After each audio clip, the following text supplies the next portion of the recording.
I will now tell you about Buddhahood, so you will know. And the Buddhas stand before me to bear me witness. Suppose in each of the 10 directions as many Buddha lands as atoms in infinite worlds were filled with enlightening beings who had reached this 10th stage.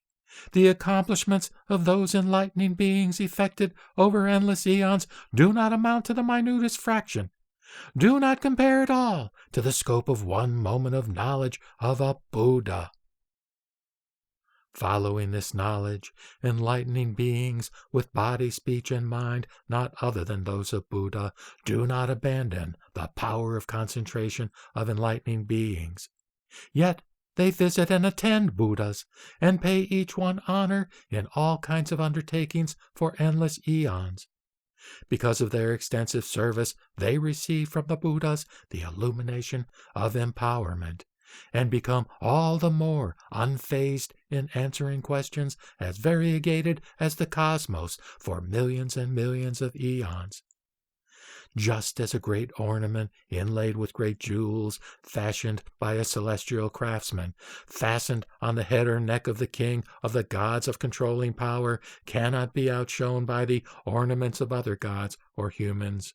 In the same way, the ornament of knowledge gained by enlightening beings in this 10th stage of cloud of teaching cannot be outshone by all sentient beings, Buddha's followers, solitary illuminates, or enlightening beings from the 1st to the 9th stages.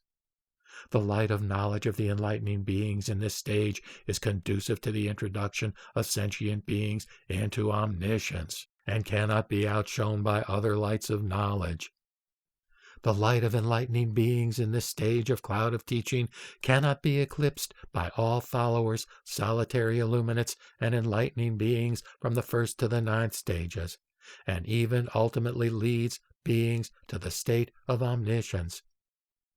Furthermore, enlightening beings following this knowledge are told by the Buddhas knowledge of past, present, and future, knowledge of the differentiations of the cosmos, knowledge of the power of the illumination of all worlds, thorough knowledge of all beings, lands, and phenomena, knowledge of the mental behaviors of all beings, knowledge of how to develop all beings to maturity according to the time, with impeccable discipline and skill in analytical knowledge of all things.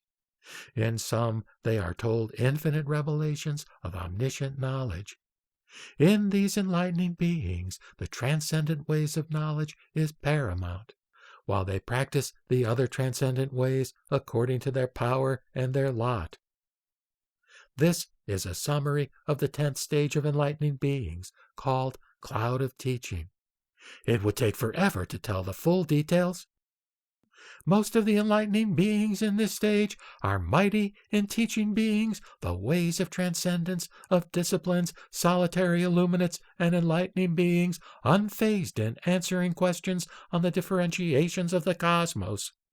Whatever acts they undertake, whether through giving or kind speech or beneficial action or cooperation, it is all never apart from thoughts of the Buddha, the teaching, the community, enlightening beings, the practice of enlightening beings, the transcendent ways, the stages, the powers, expertises, and unique qualities of Buddhahood, and ultimately of omniscience in all its aspects.